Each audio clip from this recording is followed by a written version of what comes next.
If this is how you calibrate your sticks for your brand new awesome radio, you're doing it wrong. It's Quad Standard Labs. You're gonna unlearn something today.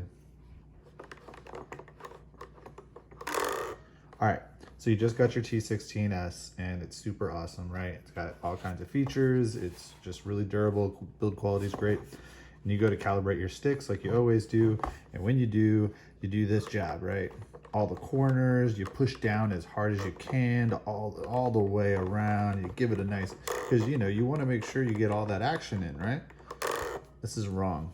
This might be causing you some issues. So what you're gonna do is we're actually gonna go in and we're gonna go to the Calibrate screen here. And when you calibrate, it's gonna say press enter to start. Center all your pots. So we're gonna make sure all of our potentiometers are centered. All of our sliders, we can feel that middle section. Don't worry about what it looks like yet. We're gonna fix that. See, this one's off, it's all good. And we're gonna center the sticks best we can. Everything's centered. Again, don't worry that it's off center. We're gonna fix that.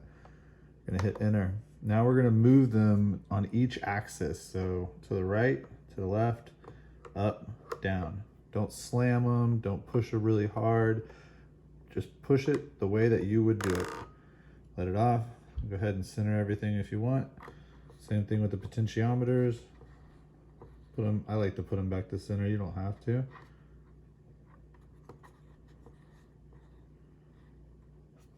Same thing with our sliders.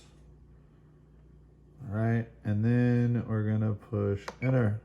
And that's it. That's the right way to calibrate your sticks. Don't go all ham and crazy and party time. Get all the action you can. It's not necessary. All right, that was Quad Standard Labs at the bench.